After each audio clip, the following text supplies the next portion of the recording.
tema y vamos ya a entrar en materia.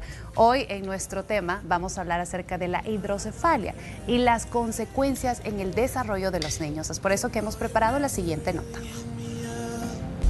Hidrocefalia y consecuencias en el desarrollo de los niños. La noticia de que nuestro hijo tiene hidrocefalia puede causarnos ansiedad. Es normal tener innumerables dudas que van desde querer saber más sobre qué es la hidrocefalia hasta entender cuáles son las expectativas de desarrollo de los niños a lo largo de su vida. Algunos padres pueden necesitar respuestas para sus preguntas más urgentes de carácter médico y otros pueden que busquen respuestas a preguntas mucho más amplias. La hidrocefalia es una acumulación anormal de líquido en las cavidades cerebrales o llamadas ventrículos. Algunos bebés nacen con hidrocefalia. La hidrocefalia que se detecta en el momento de nacer se denomina hidrocefalia congénita. Si los niños e incluso los adultos desarrollan hidrocefalia en fases posteriores de su vida, pero está ocasionada por una enfermedad existente en el nacimiento, se considera también hidrocefalia congénita. La hidrocefalia congénita es el resultado de una interacción compleja de factores genéticos y ambientales durante el desarrollo del feto. Las causas más frecuentes de la hidrocefalia congénita son traumatismos, tumores cerebrales, hemorragias, con frecuencia como consecuencia de alguien prematuro. Los médicos emplean también otras clasificaciones para referirse a los diferentes tipos de hidrocefalia durante el diagnóstico. Muy bien, ya vieron el tema que nosotros vamos a abordar en esta mañana, la hidrocefalia y las consecuencias en el desarrollo de los niños. Y ahora yo les quiero presentar al doctor Cristian Pineda, él es neurocirujano y qué gusto que nos esté acompañando en esta mañana, doctor, para aclarar un poco sobre este tema y conocer también un poco más, porque es un tema bien delicado también. Claro, claro. Bueno, sí. No sé, podríamos comenzar diciendo que la hidrocefalia es el acúmulo de líquido excesivo dentro de la cabeza de los niños. Normalmente todos nacemos con líquido en la cabeza, todos tenemos líquido en la cabeza, pero este líquido debe mantenerse en una regulación adecuada. Se produce en un lado, se absorbe en otro y se mantiene en un equilibrio adecuado. Hay algunas enfermedades congénitas, como mencionaban al principio, que pueden hacer que ese líquido no tenga esa regulación adecuada y que empiece a acumularse excesivamente dentro de la cabeza. Y hay otras situaciones adquiridas, como las que también mencionaban ahí, como es traumatismos, hemorragias, tumores, que pueden hacer que también se pierda la regulación del líquido y empiece a acumularse dentro de la cabeza. Cuando el bebé ya nace de esta forma, ¿cuáles pudiesen ser las razones? En nuestro país, generalmente, el mayor problema es déficit nutricional de la madre. ¿Sí? Hay una sustancia que se llama ácido fólico, ¿ya? Que debe estar en cantidades adecuadas dentro del cuerpo de la mamá y que ayuda a la formación del sistema nervioso. Muchas de nuestras madres tienen deficiencia de ácido fólico en su dieta y eso hace que el sistema nervioso no se forme adecuadamente. Claro, hay causas genéticas también, pero la mayor parte de casos se deben a la deficiencia de ácido fólico, al menos aquí en nuestro país. ¿Podemos decir que es algo que se puede prevenir entonces? Sí, efectivamente. De hecho, ahora hay esfuerzos para fortificar las harinas con ácido fólico y también hay algunas leches que vienen ya fortificadas con ácido fólico, perdón. Eso puede ayudar a prevenir la incidencia de estos casos. Así como en el pasado se utilizó el yodo en la sal para prevenir el bocio, pues nosotros estamos tratando de fortificar esos alimentos con ácido fólico para disminuir la cantidad de estos defectos. Ahora bien, doctor, ya que vemos la hidrocefalia en un bebé, ¿cuáles son esas consecuencias que este tiene a corto y a largo plazo? Bueno, en algunos casos cuando la acumulación de líquido es demasiado excesiva, en los bebés que tienen menos de un año vamos a empezar a ver el crecimiento excesivo de la cabeza. Eso es debido a que los huesos al nacer no están fusionados completamente y el acúmulo de líquido los va como empujando y haciendo que la cabeza del niño crezca de manera excesiva. Ese aumento de líquido dentro de la cabeza va a generar un aumento de presión, por tanto, dentro de la cabeza, ya que es un compartimiento cerrado. Si aumenta el líquido dentro de ella, entonces vamos a tener un aumento de la presión. Ese aumento de la presión dentro de la cabeza es lo que genera los daños en el cerebro, porque limita la circulación de la sangre dentro del cerebro y eso hace que el desarrollo del cerebro de estos niños sea inadecuado. si no se da el tratamiento adecuado oportunamente. Y acá podemos hacer un pequeño paréntesis, doctor, ya que hablaba sobre el tamaño. ¿Cómo nosotros sabemos que es la cabeza tiene el tamaño adecuado en mi bebé? Porque muchas veces el ser humano opina a veces solo por opinar, y tal vez la cabecita está normal, o en algún momento siente que es muy grande y se preocupa, pero está todo bien. ¿En qué momento yo cómo puedo evaluar que el tamaño de la cabeza de mi bebé es normal, que no significa hidrocefalia? Realmente eso ya lo debe hacer un especialista. Lo que hacemos es medir la cabeza, y hay tablas que nos ayudan a determinar el tamaño de la cabeza. Se espera que en una población de niños haya una media, una medida, bueno, si recordamos un poquito las estadísticas, ¿verdad? Hay una media del tamaño de niños. Sí. Por ejemplo, si agarramos una población de 1000 niños, sabemos que de esos 1000 niños, el 50% va a andar en tal medida, etcétera, con respecto a su edad. Entonces nosotros lo que hacemos es medir la cabeza y comparamos eso con las tablas. Y así es como determinamos si el tamaño de la cabeza está excesivo. Así a ojo de buen cubero es un poco difícil que alguien diga. Si una mamá nota y le parece que la cabeza de su niño está más grande de lo esperado, entonces hay que acudir a un especialista y que haga la medición respectiva. Ahora, hay otros indicios también. Por ejemplo, la mayoría de niños que tienen este defecto pueden notar que se les empiezan a saltar las venitas del cuero cabelludo, son más prominentes, les crece poco pelo. La fontanela, que es lo que la gente llama la mollerita, Sí. Tiende a estar tensa, como cuando una vejiga está llena de agua y uno la quiere tocar y se siente lo tenso. No está aguadita como No está suele aguadita estar como en los debe bebés. estar, exactamente. Puede ser que al ir creciendo esta no se vaya cerrando como normalmente debe cerrarse. ¿Ya? Puede estar amplia, grande. Y cuando ya cuando es una hidrocefalia muy severa, pues incluso podemos ver que los ojos del bebé tienden a bajar, como que se anduvieran viendo siempre para abajo. ¿Okay? Que ni siquiera están cubiertos por el párpado. Entonces, todos esos signos también nos ayudan a identificar que un niño tiene problemas de hidrocefalia. ¿La hidrocefalia puede desarrollarse o me doy cuenta justo en el nacimiento de mi bebé?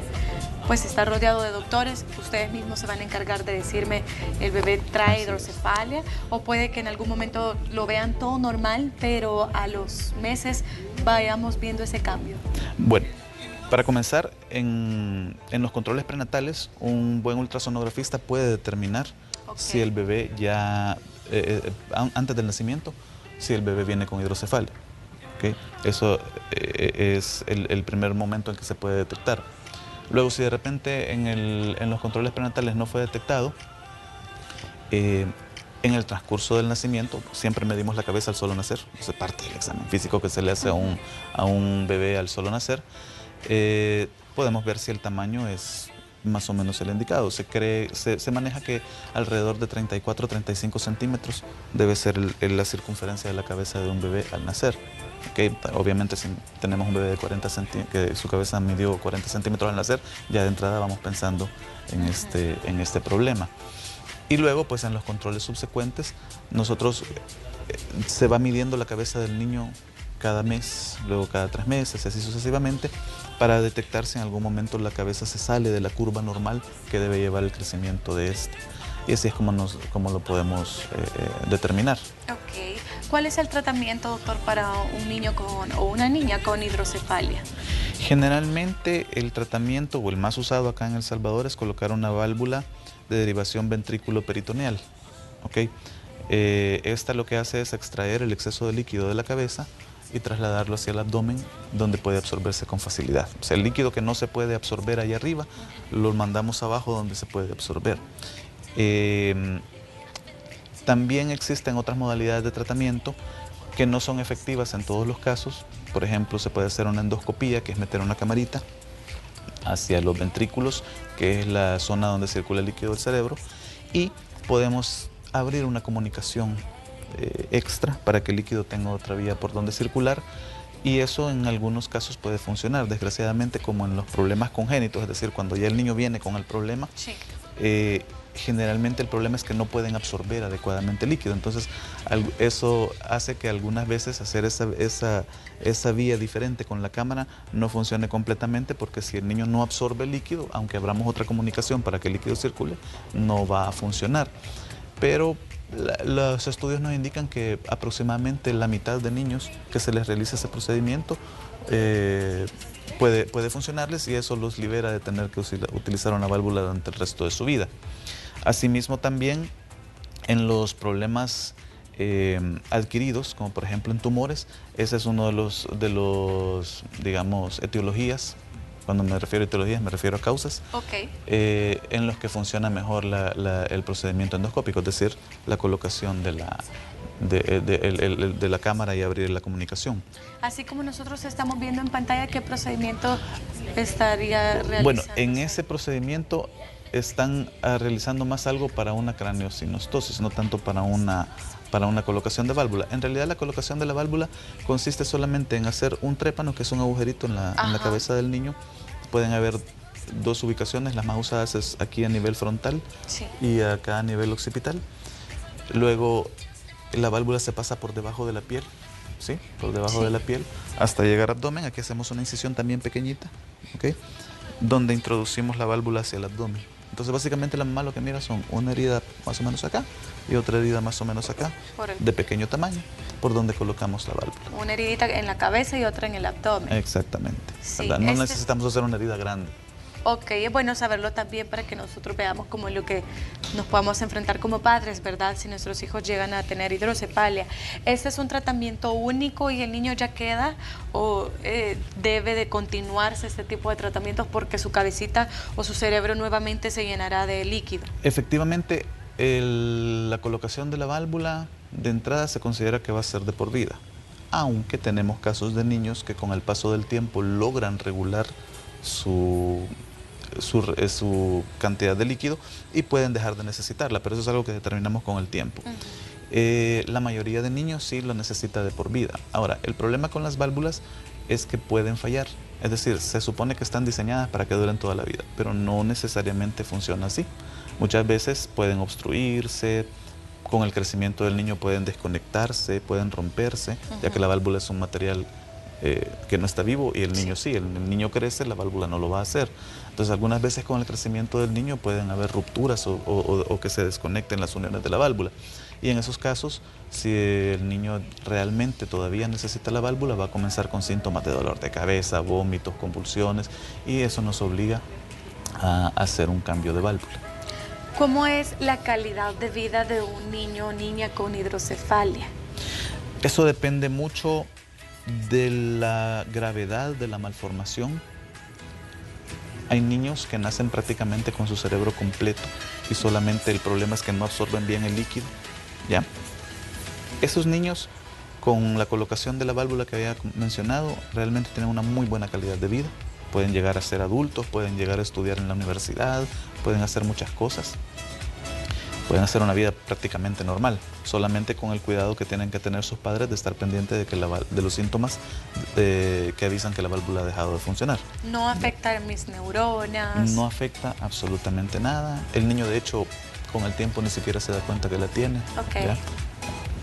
Y pueden tener una muy buena calidad de vida. Ahora, obviamente, hay niños en los cuales el defecto con el que nace, su cerebro es demasiado grande. Ya hay partes del cerebro que no se forman, y eso pues ya cambia el pronóstico de vida. Más sin embargo, este tipo de niños con un buen cuidado pueden llegar incluso a la adolescencia, ¿verdad? Pero claro, necesitan un cuidado adecuado de los papás. Sí, y el segundo, el que decía que tal vez la calidad de vida es un poco menor, es porque ya el cerebro no se formó bien. Exactamente. En el primero el cerebro está bien formado, pero solo tiene el exceso de líquido. Así es. Así es. Entonces, al colocar la válvula en un cerebro que sí se formó completamente, pero que no absorbe líquido, eso prácticamente vuelve al niño un niño, digamos, no normal porque tiene una válvula puesta, pero tiene una calidad de vida normal. En cambio, el otro, pues cuando ya hay partes del cerebro que no se formaron, pues eso obviamente no podemos corregirlo, ¿verdad? ¿Cómo deben cuidar los padres a estos niños también en alimentación, ejercicio, jugar? A veces como padres, por esta misma afectación, no quiero que juegue con los demás niños, o a veces no soy muy permisivo. ¿Qué dicen los doctores al respecto? Pueden hacer su vida completamente normal. La válvula es un dispositivo que va colocado debajo de la piel. Un golpe, a menos que sea muy fuerte, no va a dañarla, ¿verdad? Obviamente, si es un golpe muy fuerte, no solo a un niño con válvulas se va a tener problemas. Pueden comer lo que sea, la válvula no se ve afectada absolutamente en nada por los alimentos que ingiera. Y básicamente pueden tener una vida normal, pueden ponerse sus vacunas, pueden hacer todo, ¿verdad? Eso no les afecta. Realmente lo que hay que tener cuidado con las válvulas es cuando dejan de funcionar, es decir, cuando se obstruyen. Y eso da los síntomas que le había mencionado. Hablemos acerca de la hidrocefalia, que mencionaba también la nota y que usted también decía que esta no es como congénita, sino que se puede llegar a ocasionar. ¿Cuáles serían esas causas? Generalmente tumores a la cabeza, ¿verdad? Hay ciertos tumores que nacen en los sitios por donde circula el líquido cefalorraquídeo y al ir creciendo obstruyen el flujo de líquido y empiezan a hacer que se acumule. Hemorragias, ¿ya? Hemorragias ya sea por un golpe o por alguna malformación de los vasos sanguíneos del niño que generó un sangramiento.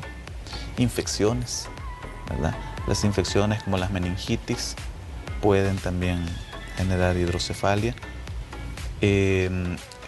Básicamente esas son, digamos, las más comunes que encontramos. ¿Okay? ¿Una caída de la mamá, por ejemplo, cuando lo lleva en el vientre? Muy difícilmente, porque generalmente cuando el niño está en el vientre tiene el líquido amniótico, que es el líquido que rodea al bebé de la mamá y protege al niño. Claro, pueden haber consecuencias por una caída, pero no necesariamente van a ser en el cerebro del niño. Pero pues pueden haber desprendimientos de placenta que pueden hacer que el niño sea abortado o alguna cosa así. Pero al menos en cuestión de la cabeza, eso no directamente va a afectar al niño. Estamos hablando de golpes ya con el niño fuera. O sea, ya cuando haya nacido el niño, si tiene un golpe lo suficientemente fuerte para generar una hemorragia importante dentro de su cerebro, eso sí puede hacer que se genere una hidrocefalia. Es decir, que se debe tener mucho cuidado, ¿verdad?, con el bebé. Efectivamente. Para que no sufra ningún tipo de malestar que llegue a ocasionarse. Puede ocasionar la hidrocefalia por alguna caída, por alguna o algún descuido que pueda tener la familia. De hecho, hay una costumbre de jugar con los bebés tirándolos así. Eso lo conocemos como el shaking baby, en el cual ese movimiento hace que el cerebro del niño pueda sangrar. Okay. Ya hemos tenido varios niños en el Hospital Bloom, por ejemplo, que en ese tipo de juegos generan una hemorragia dentro de su cerebro. Y si la hemorragia es suficientemente extensa, puede generar la hidrocefalia. Wow, qué bueno saberlo, porque es cierto, he visto muchas personas que tienen esa costumbre de elevar a los bebés y desconocemos que eso les puede llegar a hacer daño. Sobre todo cuando es un movimiento brusco. Sí. Usted lo puede cargar y levantarlo, pero si usted lo lanza, por ejemplo, o está haciendo este movimiento con mucha brusquedad, puede generar hemorragia en el cerebro del niño. Ok, tenemos por acá consulta, doctor, que las personas hacen a nuestro WhatsApp. Es el 7893-7749 y acá ponen: ¿la falta de ácido fólico puede afectar en el peso del niño?, nos preguntan. O si puede causar abortos también. Para el caso del tema realmente, el peso del niño no va a ser afectado tanto por el ácido fólico. El ácido fólico en este caso, y enfocado al tema, influye en la formación del sistema nervioso central. Es decir, en los primeros 28 días después de la concepción del niño, se forma el sistema nervioso central. Es decir, que cuando la mamá se da cuenta que está embarazada, realmente el sistema nervioso ya se formó. Pudo haberse formado mal o pudo haberse formado bien. Wow. ¿Okay? Y ese es digamos, como el principal consecuencia de la falta de ácido fólico. Ahora, abortos, si la malformación generada por la falta de ácido fólico es suficientemente grande e incompatible con la vida, pues sí, efectivamente puede haber un aborto. Pero obviamente se necesitaría que la malformación sea muy grande e involucre prácticamente no solo el cerebro, sino que otras estructuras del cuerpo. Ok, tenemos más consultas por ahí. Recuerde que nuestro WhatsApp es el 7893-7749 para que todos ustedes puedan consultar también al doctor. Estamos hablando sobre la hidrocefalia, que es ese exceso de líquido en el cerebro, nos explicaba el doctor, y pues las consecuencias que tienen el desarrollo de los niños. Hemos conocido de que hay dos tipos, ¿verdad? El congénito o el que puede ser por diferentes causas, que él también decía, hemorragias, tumores y todos esos golpes que nosotros debemos de tener cuidado también con los bebés para que no se genere esta hidrocefalia también. Ahora, en estadísticas, doctor, en nuestro país, ¿cómo estamos con el tema de la hidrocefalia? Ok, desgraciadamente, nuestro país y en Latinoamérica en general tenemos la mala costumbre de no llevar estadísticas muy buenas, pero se dice que aproximadamente 1 de cada 500 niños podría nacer con este defecto. Sin embargo, no son estadísticas propias nacionales, porque tenemos, como les repito, una muy baja reporte de casos, que es debido a las características de nosotros aquí en Latinoamérica. Pero sí, estamos alrededor de 1 de cada 500 casos, de cada 500 bebés nacidos. Cuando mi bebé nace con hidrocefalia, ¿no es correcto entonces culparme yo o a mi pareja que estas han sido las causas por las que mi bebé nació de esa forma? No, efectivamente no. Como le repito, las causas genéticas como tal son el porcentaje más bajo. Debemos andar hablando de un 10% aproximadamente.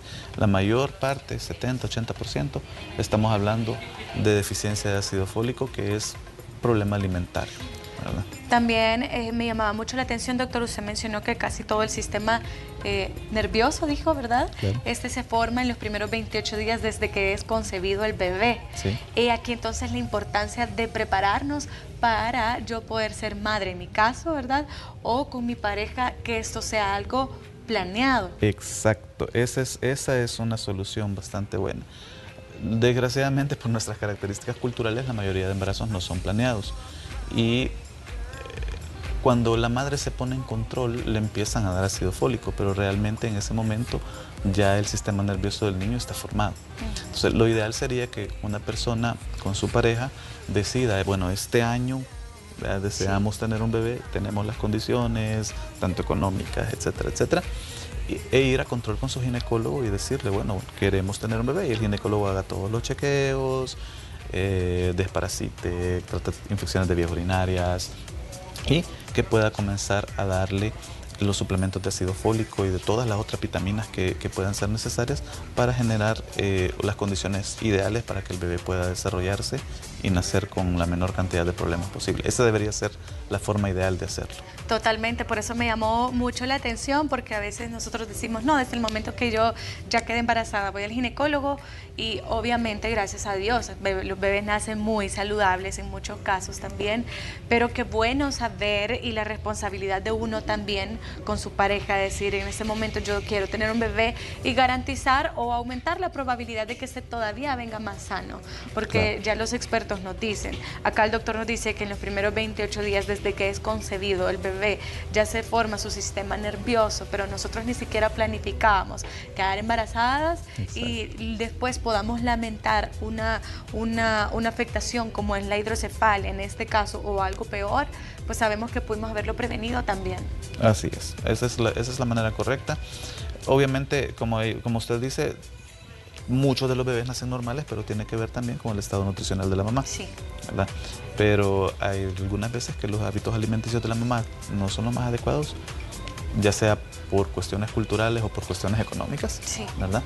Y eso es lo que predispone a este tipo de problemas. ¿Cuáles serían las últimas recomendaciones, doctor, para papás que tienen a sus hijitos con hidrocefalia, o para mamás también, futuras mamás que quieran prevenir esta formación? Bueno, la primera, como acabamos de estar mencionando, póngase en control. En el momento que usted desee tener un bebé, póngase en control, planifíquelo. En nuestro medio es un poco difícil, pero esa es la manera más adecuada de hacerlo. En segundo lugar, para los papás que ya tienen un bebé así, pues si ustedes notan Desde los controles prenatales deberían decirles si su bebé va a nacer con eso o no, ¿ya? Porque como les mencionaba al principio, en una buena ultrasonografía puede detectarse el problema desde antes de nacer. Pero si no se dio el caso y el bebé nació aparentemente con todo normal, si ustedes notan los signos que les mencioné, aumento del tamaño de la cabeza, claro, ustedes probablemente no van a tener una manera de determinarlo, pero si ustedes van viendo que comparativamente con los demás niños su bebé aparenta tener una cabecita más grande de lo normal, acudan a cualquier especialista, cualquier neurocirujano puede valorar eso. Si ustedes notan que hay un exceso de venitas muy saltadas en la cabeza del niño con una piel delgadita, un cuero cabelludo delgadito, si ustedes notan que la mollerita de su niño se siente muy tensa y muy grande, entonces esos son signos en los que tienen que consultar. Y no tengan miedo al tratamiento. Muchas veces los papás les tienen miedo a la colocación de la válvula. Obviamente se trata de operar a su bebé, claro, y cualquiera se puede poner nervioso, pero no tengan miedo, realmente es un procedimiento que realizamos a diario y que tiene baja incidencia de complicaciones. Como todo procedimiento puede tener complicaciones, hasta el quitarse una uña se puede complicar, sí, pero obviamente dentro de los procedimientos que se realizan en neurocirugía, este es uno de los que trae menos complicaciones. Ok, perfecto. Con nosotros el doctor Cristian Pineda, él es neurocirujano y en pantalla también aparecen sus contactos para que usted pueda hacer una cita con él si usted considera que es conveniente, ¿verdad? O necesita también de los servicios del doctor neurocirujano, ¿verdad? Doctor Cristian Pineda, aquí están apareciendo en pantalla. Nosotros, muchísimas gracias, doctor, nuevamente. A la orden. Vamos a continuar así con más de Hola El Salvador. Reír, comer, bailar.